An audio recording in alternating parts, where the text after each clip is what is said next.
think what we want to talk about today is counterparties in the cryptocurrency ecosystem. And this includes a number of different aspects. So one is dealing with just credit counterparties like you would in traditional finance.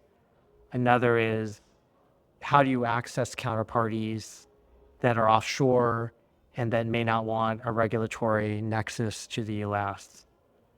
So on the first topic, counterparties as we see them, credit counterparties like you would have with traditional finance, what we're seeing in recent years is increasing sophistication among fund managers that invest in cryptocurrencies and digital assets in the types of products that they invest in.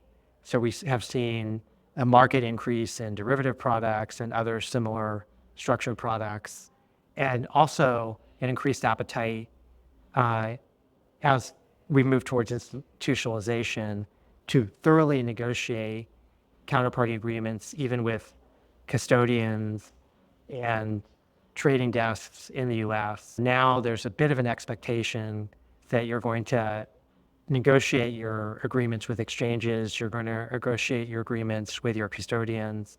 And of course, if you're doing derivatives, just like you would if you were doing derivatives for equities, you would be negotiating an ISDA. And there's been increasing demand for that. I think allocators are now expecting, when they're looking at managers, to see the same level of diligence put into their counterparty documentation that they would expect from traditional asset investors. The other side of this is there are products and exchange counterparties located outside the US that are set up to avoid having any regulatory nexus to the US.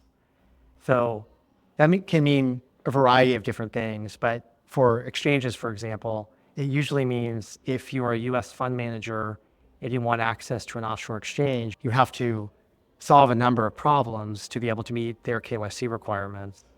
So the first problem, and the one that folks mostly focus on, relates to the type of assets that you're managing. And the exchange is going to want you to be able to rep to them that you have no US beneficial owners in the fund that they are trading with. And one of the ways that managers can structure their products to be able to meet this KYC requirements is that if they have a fund that is pure offshore capital, no US tax exempts, only offshore non-US investors, they can make that rep with that fund, they can trade with the exchange, and that fund itself can then have its own counterparties, in essence, give an onshore fund with US investors synthetic exposure to those assets. The second issue that comes up is that exchanges will want the manager to be able to rep and demonstrate that the manager of the fund is not owned and controlled by US persons. And you can set up offshore companies that allow you to meet that KYC requirement. This is most commonly done is you'll set up an offshore company and its ownership will be by an offshore trust with professional fiduciary trustees. And by setting up advisor that way, you can demonstrate to the exchanges that the advisor is not owned and controlled by US persons and submit the passports of the trustees to be able to meet the KYC requirements of the exchanges. The third issue is the exchanges will want to know where the trading is taking place and who is directing the trading. So they want managers to be able to rep that the trading is not taking place in the US or another prohibited jurisdiction, is not being directed from the US or another prohibited jurisdiction. And there's really no way to structure around this per se.